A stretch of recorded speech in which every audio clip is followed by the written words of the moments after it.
अष्टावक्र गीता जैसा शास्त्र नहीं। वेद फीके हैं, उपनिषद बहुत धीमी आवाज में बोलते हैं।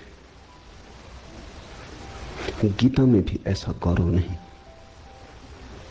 जैसा अष्टावक्र की संहिता में। कुछ बात ही अनूठी है।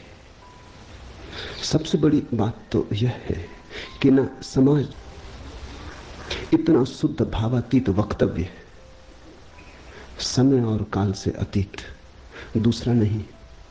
शायद इसीलिए अष्टावक्र की गीता, अष्टावक्र की संहिता का बहुत प्रभाव नहीं पड़ा। कृष्ण की गीता का बहुत प्रभाव पड़ा। पहला कारण, कृष्ण की गीता समन्वय है। सत्य की उतनी चिंता नहीं जितनी समन्वय की चिंता है।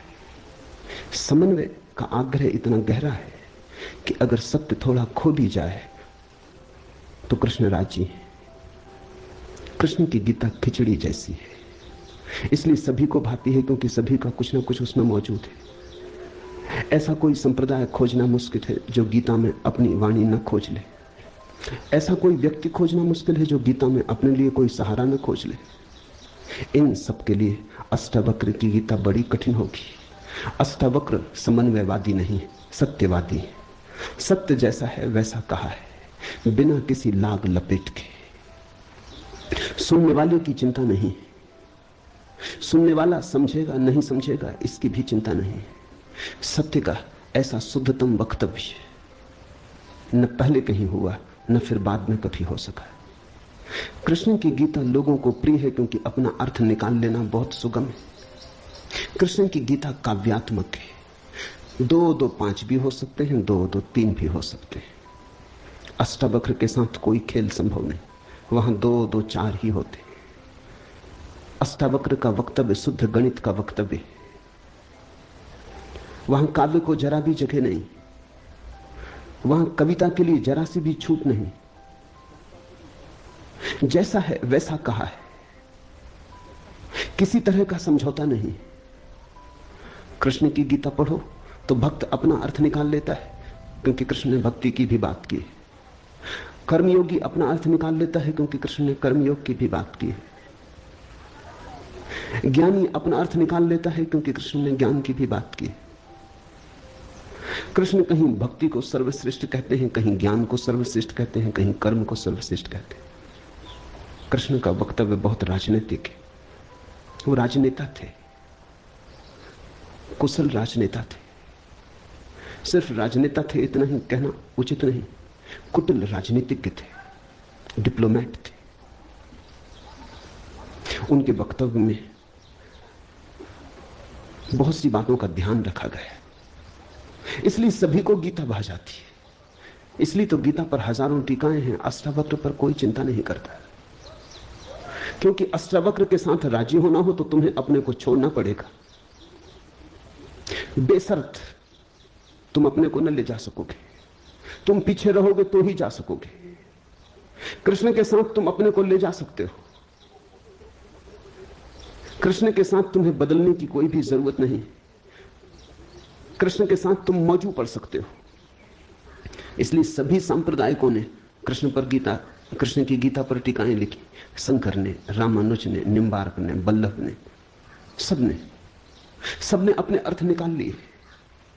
कृष्ण ने कुछ ऐसी बात कही है जो बहुअर्थी है, इसलिए मैं कहता हूं काव्यात्मक है। कविता में से मन चाहे अर्थ निकल सकते हैं। कृष्ण का वक्तव्य ऐसा है जैसे वर्षा में बादल गिरते, जो चाहो देख लो। कोई देखता है हाथी की सूंड, कोई चाहे गणेश जी को देख ले। किसी को कुछ भी नहीं दिखाई पड़ता, वो कहता कहां की फिजूल बातें कर रहे हो, बादल है, धुआं, इसमें कैसी आकृतियां देख रहे हो। पश्चिम में वैज्ञानिक मन के परीक्षण के लिए स्याही के धब्बे ब्लॉटिंग पेपर पर डाल देते हैं और व्यक्ति को कहते हैं देखो इसमें क्या दिखाई पड़ता है।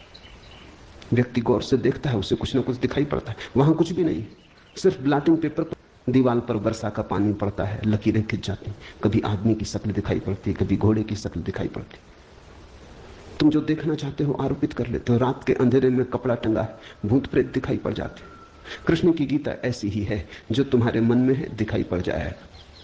तो शंकर ज्ञान देख लेते हैं, रामानुज भक्ति देख लेते हैं, तिलक कर्म देख लेते हैं, और सब अपने घर प्रसन्नचित्त लौट आते कि ठीक कृष्ण वही कहते हैं जो हमारी मान्यता है। इमर्सन ने लिखा है कि एक बार एक पड़ोसी प्लेटो की किताबें उनसे मांग के ले गया। अब प्लेटो 2000 साल पहले हुआ है और दुनिया के थोड़े से अनूठे विचारकों में से एक। कुछ दिनों बाद इमर्सन ने कहा किताबें पढ़नी हो तो वापस करने। वो पड़ोसी लौटा गया। इमर्सन ने पूछा कैसी लगी? उस आदमी ने कहा कि ठीक, इस आदमी प्लेटो के विचार मुझसे मिलते जुलते। कई दफे तो मुझे ऐसा लगा कि इस आदमी को मेरे विचारों का पता कैसे चल गया। प्लेटो 2000 साल पहले हुआ है। इसको शक हो रहा है कि इसने कहीं मेरे विचार तो नहीं चुरा लिए। कृष्ण में ऐसा शक बहुत बार होता है। इसलिए कृष्ण पर सदियां बीत गई, टीकाएं चलती जाती, हर सदी अपना अर्थ खोज लेती है, हर व्यक्ति अपना अर्थ खोज लेता है। कृष्ण की गीता स्याही के धब्बों जैसी एक कुशल राजनीतिज्ञ का वक्तव्य है। अष्टावक्र की गीता में तुम कोई अर्थ ना खोज पाओगे। तुम अपने को छोड़ के चलोगे तो ही अष्टावक्र की गीता स्पष्ट होगी।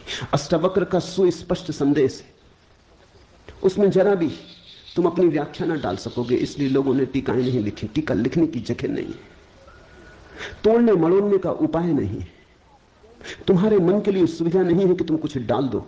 अष्टावक्र ने इस तरह से वक्तव्य दिया है कि सदियां बीत गई, उस वक्तव्य में कोई कुछ जोड़ नहीं पाया, घटा नहीं पाया। बहुत कठिन है ऐसा वक्तव्य देना। शब्द के साथ ऐसी कुशलता बड़ी कठिन है।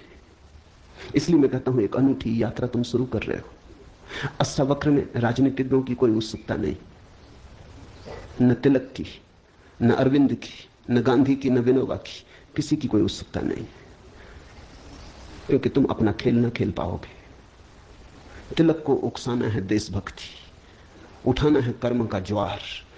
कृष्ण की गीता सहयोगी बन जाती। कृष्ण हर किसी को कंधा देने को तैयार है। कोई भी चला लो गोली उनके कंधे पर रख के, वो राजी। कंधा उनका, पीछे छिपने की तुम्हें सुविधा है, और उनके पीछे से गोली चलाओ तो गोली भी बहुमूल्य मालूम पड़ती। अष्टावक्र किसी को कंधे पे हाथ भी नहीं रखने देते।